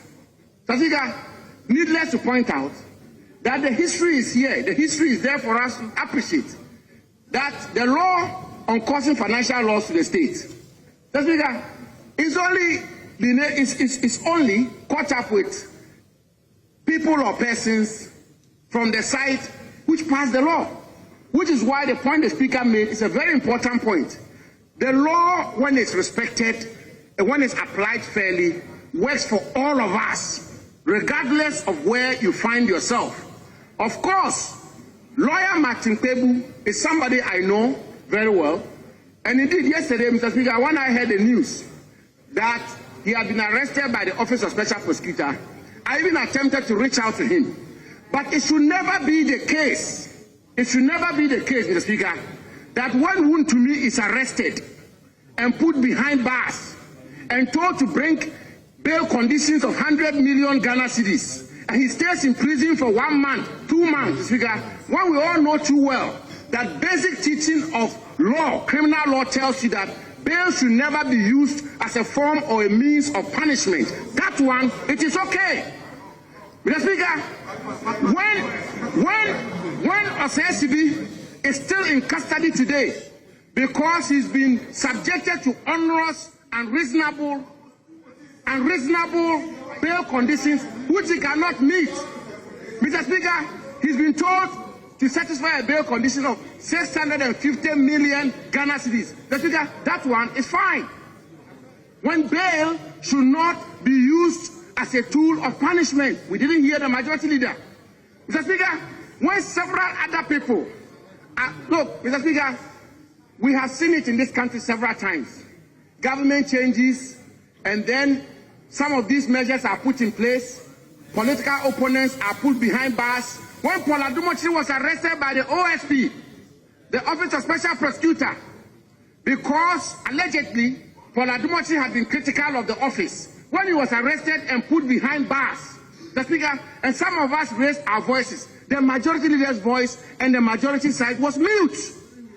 Because today, it is lawyer Martin Kpebu. Mr. Speaker, when the law is applied unfairly against Wontumi, it is bad. When it's applied unfairly against OSP, it is bad. When it's applied against Paul Adumochi, it is bad. When it is applied against Martin Kpebu, Mr. Speaker, it is indeed bad. We make laws and make good laws to the best of our ability for all of us, and we respect the law for all of us. Mr. Speaker, I want to conclude by indicating that what happened yesterday is a wake-up call to all of us, that when the law is applied unfairly against a citizen, it doesn't matter whether he's from the north or the south. Mr. Speaker, it doesn't matter whether he's an NDC member or an MPP member. Let us insist, that is our only safeguard, that if the Honorable Mahama Yarga is suspected to have committed an offense, he should be taken through proper due process. His rights should be respected. If it is Abu Jinapo, I should be taken through due process. My rights should be respected. Mr. Speaker, that is the only way we can build a civilized, prosperous nation. That's the only way. It should not be the case that the Office of Special Prosecutor suddenly should be scrapped because Martin Kpebu is being taken through a raw deal. No. And I conclude, Mr. Speaker, with this quote. By Martin Nyola. And I quote, Mr. Speaker, he said of Nazi Germany, first they came for the socialists, and I did not speak out. They came for the unionists, and I did not speak out. They came for the Jews, and I did not speak out. And when they came for me, there was no one to speak out for me. Mr. Speaker, I end the quote. I thank the majority leader for the sentiments he's expressed. And Mr. Speaker, I thank you too for the opportunity you've given. And I thank you also for the sentiments you've expressed. Mr. Speaker, today, the 4th of December, the super majority join us. We, the advocates of rule of law, the bastions of rule of law, the originators of rule of law, the promoters of rule of law, the doyens of rule of law. Shake off your revolutionary tendencies a bit. Shake it off and join us, Mr. Speaker, to let the rule of law prevail. When it prevails for Honorable Mahama Yaraga, it prevails for Abu Jinapo, it prevails for all of us, all the people of Ghana. I thank you very much, Mr. Speaker. Honorable members, please.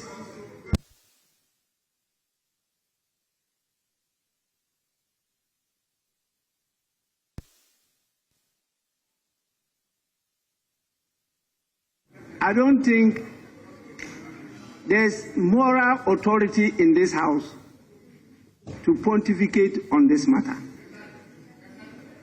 Please, let's all start afresh. Let's all start afresh. I'm surprised you are not Honorable Samuel Abu Jinapo. I was expecting you to quote traditional wisdom, not from Germany. Because we have it here too. In our traditional norms and wise saying, we use 3 cattle. You are aware that used to fight the lion. And the lion was able to go in between them and said, it's the red cow. He's telling you the black cow. That is because of its strength that they overpower the lion. You know about that. You are not quoting that. You are quoting Germany because of the formal education. That has changed all of you from being Ghanaian. You are talking about the rule of law. It started long before colonial rule. And you are quoting later day saints. That's the challenge we have. But I don't want any family listening here. So I'll give it to the minister. I'll give it to the minister.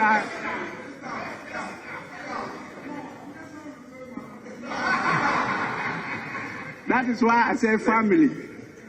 I don't want that fatherly respect here. I'll allow the minister for local government. We just finished listening to Honorable Samuel Abu Jinapo. Thank you very much. Please. Right, Honorable Speaker. Right, Honorable Speaker, before I proceed to make some few comments, let me thank the Honorable Mahama Yaraga, the majority leader of this House, for his consistent and principled position. Honorable Speaker, I'm saying this because not only him, and I believe my brother Abu Jinapo is young in this House and was not here when we were passing the Special Prosecutor's Law. He was not a member of Parliament, and that was in the 7th Parliament. At that time, he was the Deputy Chief of Staff. So he was not present to listen to the critical issues and the superior argument that was made by the then 106 minority member in this House. Right, Honorable Speaker, your good self, the Honorable Haruna Idrisu, who was the then minority leader, the Honorable Mahama Yaraga, who was the then chairman of the subsidiary committee of this House, before he became the chairman of the Constitutional and Legal Committee, ranking. Right, Honorable Speaker, your good self, we made extensive, superior debate that you did not need the special prosecutor before you can fight corruption. And right, Honorable Speaker, the records are there between we and them, and the modus operandi are there. In 2015, when Ghana achieved 48 out of 100, we didn't have special prosecutor. It was by President Mahama. In 2014, when Ghana achieved 47, we didn't have a special prosecutor. It was under President Mahama in fighting corruption. The Transparency International Corruption Perception Index records are clear, and the difference between we and you is clear. Without a special prosecutor, Right Honorable Speaker, your good self, in 2017, when we were 106 and they were 169, the supermajority did not begin today. They were 169. The distinguished emeritus Professor Makokwe, seated in this chair, he supervised it. And I know, if for nothing at all, speakers of parliament are independent. Even to unseat them, you need 3/4. It's the most difficult thing to do. So nobody tied his hands. He had 169 members. We were here. We raised every argument. You even started for independent prosecutor before you were whitewashing it, before you arrived at the special prosecutor. The Hansard is there to bail us out. We said everything. We said everything. Oh.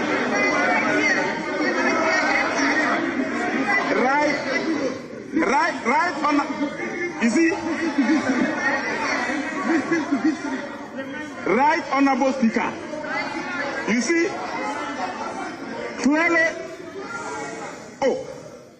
I've said that the difference in fighting corruption between we and you is clear.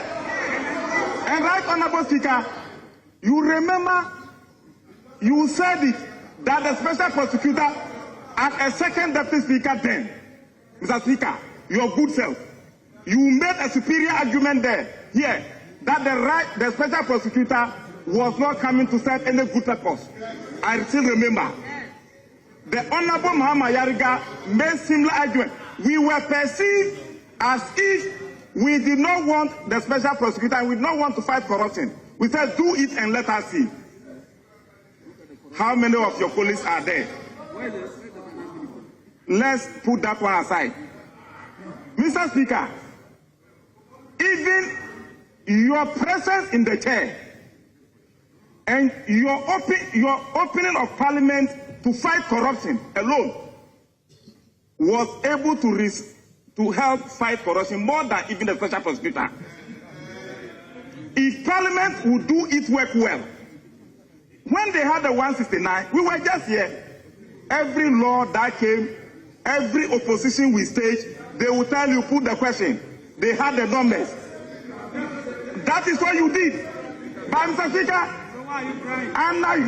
under your leadership, this good Parliament in the 8th Parliament, you reduce Parliament to fighting corruption and making sure that the few eroded democratic dividend that was eroding, you restored it. And that is how this Parliament became the most open Parliament in Africa. Was that by the special prosecutor? No. So, Mr. Speaker, we were just here. Is Professor Okwe telling us today that when we were passing the special prosecutor law, he didn't know what we were doing? He knew. So yesterday, I also listened to him when he was saying that we did not need that one, that he opened a private members bill. So we could come by private members bill to trash it out. Mr. Speaker, I would even go for that. But before I get there, President Mahama will not come and say that he's bringing a law to take special prosecutor away. You have just started saying that we don't want to fight it. This House, the Speaker, can come with a private members bill and trash it out. That is the window open to all of us. But Mr. Speaker, from January to date, using Parliament and getting a strong political will from His Excellency the President, how many political scandals have you gotten? Zero. How many corruption cases have we received? How many corruption scandals have we seen under President Mahama from January to date? You don't need special prosecutor to fight corruption. All you need is to get an open speaker seated in this chair opening parliament to investigate every case. Mr. Speaker, that's what you stood for. And that's why we are achieving this. Mr. Speaker, I'm a cabinet minister. President Mahama has told all with the cabinet ministers, and including all his ministers, like, look, as for me, I'm here. Anybody who go and commit any scandal, I'll fire you. That alone has put a scare on all of us. Everybody is ruling with diligence. Everybody is ruling with critical, ethical governance principle. And he himself, the Speaker, he said, oh, the Speaker, he himself, he's always concerned about the future and this country. So, Mr. Speaker, we don't need a special prosecutor. When Mahama Ayariga criticized the establishment of that office, he was the first victim. You don't have to personalize that office, using state office to chase your critics. Mahama Ayariga criticized the establishment of special prosecutor's office, and he was the first victim there. It took him for buying ambulance for his place. He was taken for so many times before a successor special prosecutor came and said there was no, that it was not a case merit of casing, and he won it. So why did you put him through all those ordeals when he don't do anything wrong? Because he criticized the establishment of that office. The same way, lawyer Martin Kpebu also criticized the current one, and he's running after him with the whole special prosecutor's office. Mr. Speaker, even as I stand here, talking now,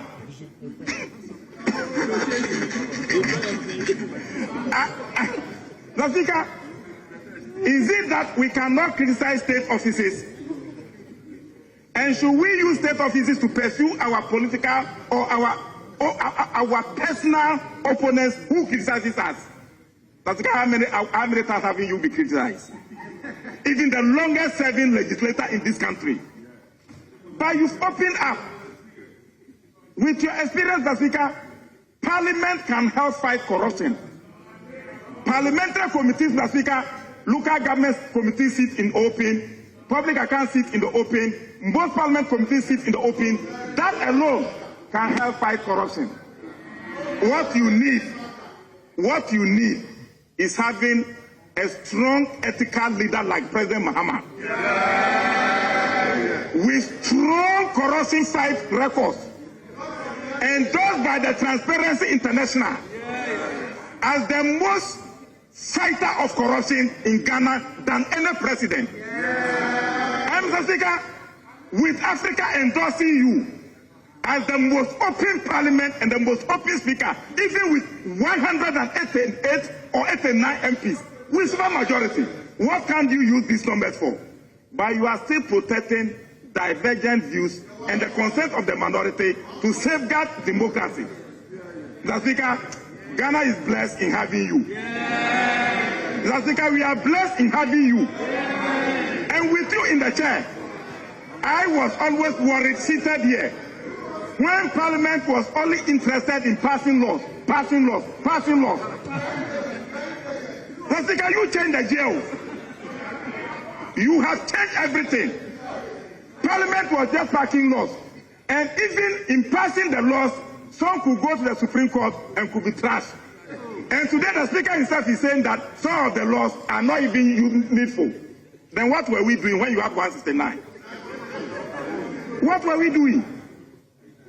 Mr. Speaker, I can foresee if this 189 was Amazon regime, miracles would have happened.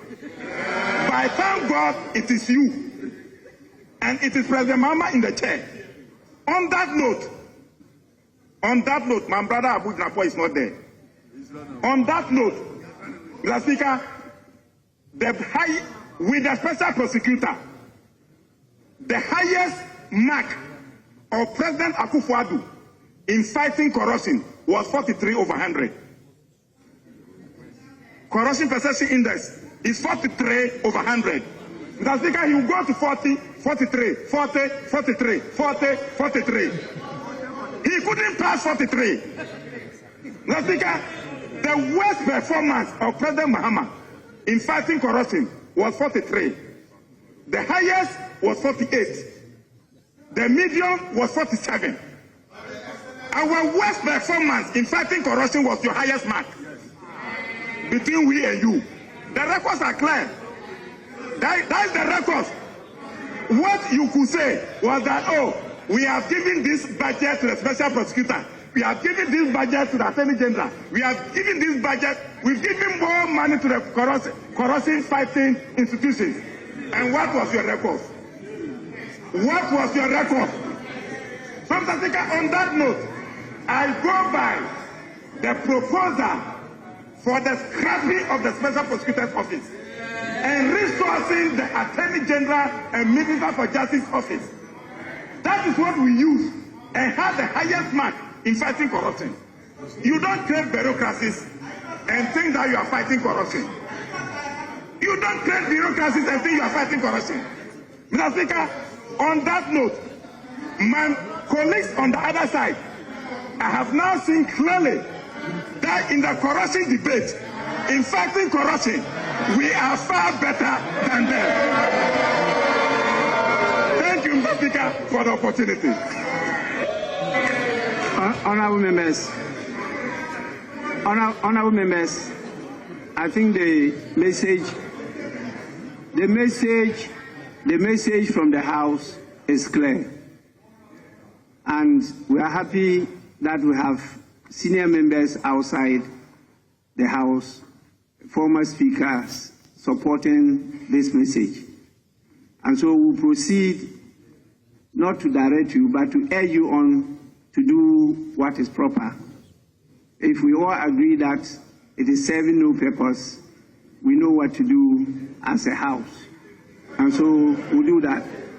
Secondly, I'm grateful to the House, very grateful to the House, because a delegation which is being led by His Excellency to a conference in Qatar is called upon to sponsor a motion for the whole world to take a position on fighting corruption. His Excellency will be there before we get there. And after him, I may be leading the delegation at the conference. And we want to put this position of Ghana across to the whole world as to the best way to fight corruption. And so I'm happy that the House is giving us this signal. And I'll call upon my delegation to take copies of the Hansard as we move along to the conference next week. And so we are grateful to you, and we'll carry this message along. And this time around, the Constitutional Reforms Committee, led by Professor Prempeh, will do the proper thing to make sure that we capture all these concerns and we get a better constitution, a more improved constitution than what we have implemented so far. The Constitution 1992 has done well. It has stabilized our democracy. It has taken us this far, but there is an urgent need to sharpen some of the tools, to restructure it for us to deliver what we all want. And so I thank you, and please, we have some very serious business to transact. I'm prepared to be here for some time. Minority Chief, I'm sorry, I want to curtail the discussion on this matter because I've given enough space to both sides to articulate their views. And since there's consensus on it, I don't want us to go back to it again. Yes, please. I don't intend to take you back. I recall when we met at Conclave, the leader of the House had nudged us that is a subject matter he wanted to raise, I think under Order 93. And in his absence, the same matter was raised by, and Speaker, because of your earlier direction, I don't intend to defy you at all. The Chief Whip, the House will bear me out, raised same matter back and forth. There was a bit of an argument. I thought that we should do a proper thing. For where I said, it appears to me that it's just on the spur of the moment argument. If we could prepare and do a proper argument to this matter, otherwise it appears that we are rushing the matter. Because it is not with any disrespect to you. So probably we should engage more and come properly and have a proper debate on this subject matter. Then we can deal with it properly. That's all I felt I should say. I'm sorry. Thank you so much. We just need direction, and that is the direction I was giving. So what you're talking about, the need for preparation will definitely be done so that we have enough legal basis and moral authority to refine the existing legislation and even the practice and procedures of the House. So we did talk about all that.